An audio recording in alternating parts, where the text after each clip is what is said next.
Nah itu loh. Sementara masuk di sana, ini digigit. Bilang ado tidak mungkin itu. Ado aja tidak boleh itu. Kedengeran di depan. Ternyata Rasulullah terbangun, keluar air mata si Abu Bakar, kena pipi Rasulullah. Rasul melihat ketakutannya Sayyidina Abu Bakar. Nabi dengan tenangnya mengatakan, la tahzan innallaha ma'ana. Jangan sedih, anak Allah tenang aja. Fa'anzalallahu sakinatahu, turun tenang ke hati Nabi dan Sayyidina Abu Bakar. Jadi ketika terjadi seperti itu, beliau itu tenang bukan ditenang-tenangkan. Karena memang ada Allah, jadi tenang banget. Maka fa'anzalallahu sakinatahu, maka diturunkan tenang ke dalam dada Abu Bakar dan Rasulullah SAW. Sebab apa? Karena dia percaya ada Allah beneran. Kalau kita kan kurang percaya, sehingga jangan sedih nak, ada Allah, tapi kok nangis? Antara ngomong dengan wajah itu nggak nyambung gitu loh. Ya betul. Jadi itu yang hari ini kita akan perdalam, Bu. Sehingga kita akan bisa merasakan nanti. Jadi Allah yang turunkan ketenangan langsung ke hati kita. Dan ketika, makanya kenapa disuruh sholat, latihannya di dalam sholat ini. Kalau kita sudah yakin, benar-benar mulainya sholatnya dengan benar karena dasar, karena Allah ada di hadapan kita. Pertama, pasti khusyuk terjadi. La syakka annal khusyu'al kamila fi salati yajlibul buka min khasyatillahi ta'ala. Tidak diragukan lagi orang yang sadar ketika dia rasakan ihsan, an ta'budallaha karena tara fa illam takun tara fa innahu yarak. Ihsan itu menyebabkan dia menangis karena dia melihat seolah-olah ada Allah, melihat Allah. Kalau tidak, engkau tidak mampu melihatnya, Allah sesungguhnya melihat engkau. Subhanallah. Ustaz, mungkin pertanyaan dari Ibu tadi jadi pertanyaan buat kita semua tadi. Seringkali kalau misalnya lagi rapat ya Bu ya, pas jamnya sholat gitu ya, aduh ntar dulu ya rapatnya belum kelar, azan ntar masih bisa nanti ya kan. Tapi nanti Ustaz lanjut lagi, kami berikan kesempatan dulu buat jamaah yang mau bertanya, siapa lagi? Yang kedua? Ya silakan Ibu. Assalamualaikum warahmatullahi wabarakatuh. Waalaikumsalam. Saya Dian dari Bilimun, mau nanyakan bagaimana caranya menyimbangkan antara urusan saya dengan Allah dan dengan manusia lainnya. Kemudian ada nggak kira-kira hadis atau ayat yang mendukung untuk yang saya tanyakan tadi? Terima kasih. Tidak ada ayat yang mendukung. Semuanya tidak ada Allah dan manusia. Semuanya untuk Allah semua. Ini iya, tidak ada pakai keseimbangan. Tidak ada. Saya lahir bukan karena manusia. Ya. Betul nggak? Betul. Kedipan mata saya itu tidak ada bantuan manusia. Nafas saya itu bukan bantuan manusia. Makan saya pun tidak karena dibantu manusia. Betul apa enggak? Pertama dasar mukhlishina lahuddin wa ma khalaqtul jinna wal insa illa liya'budun. Aku menciptakan manusia hanya saja, satu saja tugasnya, ngabdi sama saya. Total ngabdi sama saya, tidak ngabdi kepada yang lain. Kalau engkau mencintai istrimu, mengabdi istrimu, pasti terhalang mencintai Allah. Tetapi kalau engkau mencintai Allah, pasti diperintahkan mencintai istrinya. Betul apa enggak? Berarti mencintai karena tahabba. Jadi tidak karena dibagi dua seimbang, tidak pakai seimbang-seimbangan. Ini teori dari mana? Tidak ada itu. Jadi apa? Kalau engkau berbakti kepada Allah total, tidak seimbang-seimbangan, maka sama Allah diperintahkan memperhatikan orang. Betul Pak? Kalau engkau memperhatikan orang, pasti engkau tidak akan memperhatikan Allah. Setuju nggak Pak? Betul.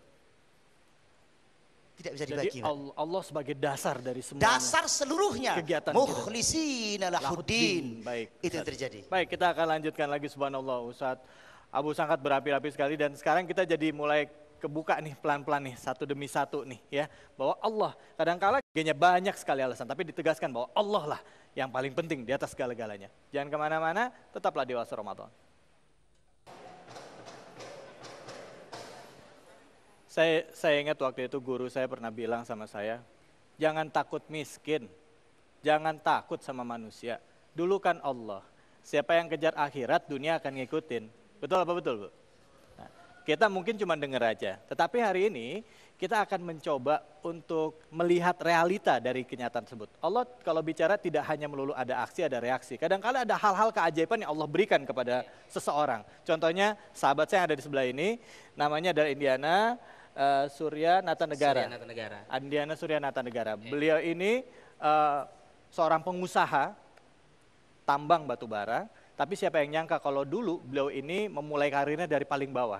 Di kantor ada office boy, beliau ini tadinya office, betul ya Mas ya? Alhamdulillah. Mas, coba sharing Mas. Bagaimana kita bisa berbagi, bagaimana kita yakin sama Allah dan Allah yang akan mengubah itu semua. Coba cerita sedikit sama kita semua. Ya bahwa memang alhamdulillah saya berada di titik ini sekarang.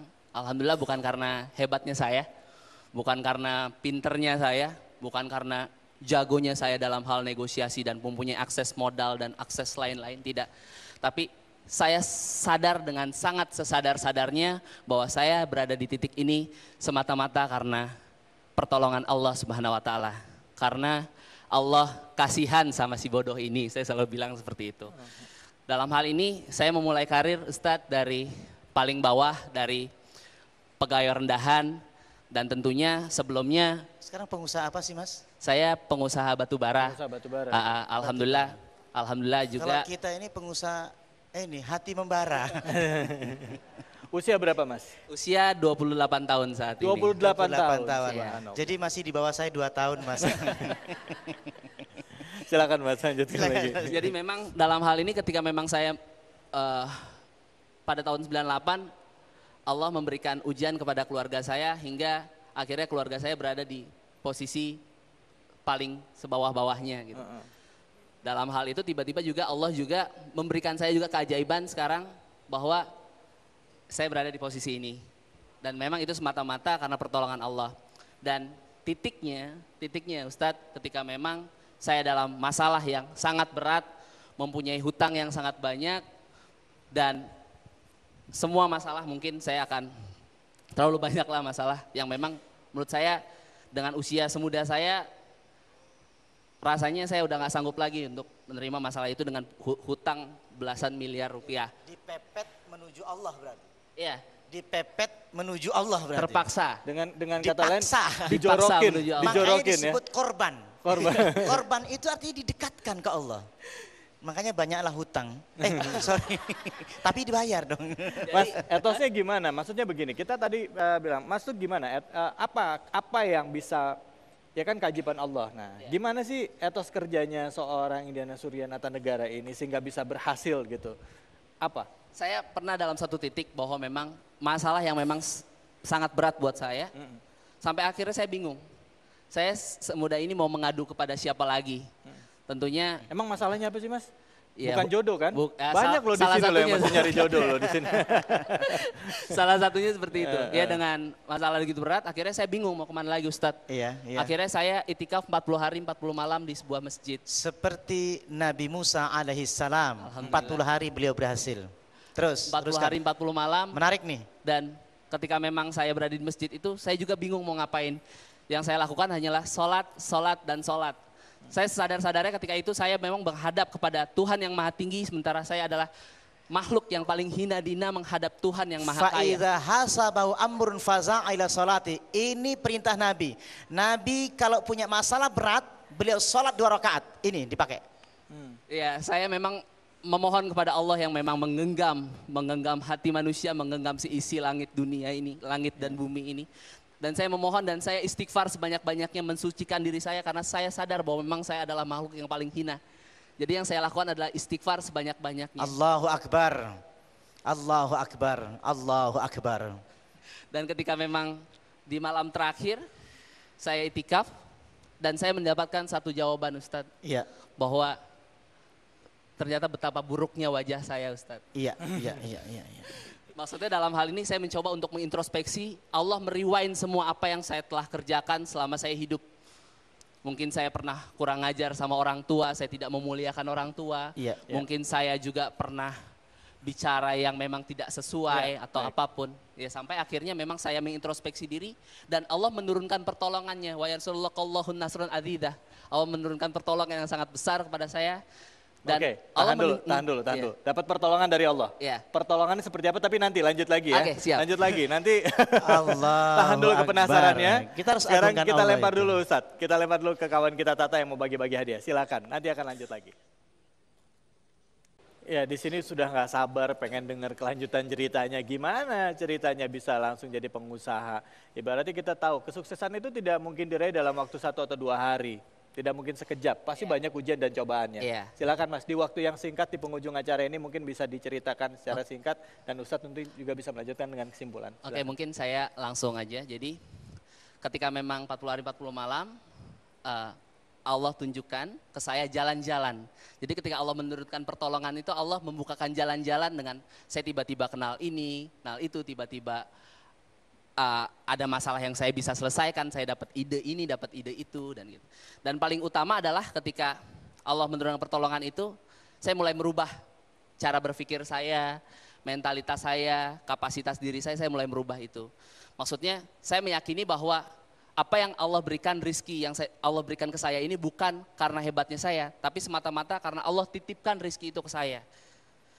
Jadi rizki yang saya dapatkan ini bukan rizki saya, tapi karena rizki titipan. Jadi kasirnya Allah. Dari kasirnya Allah.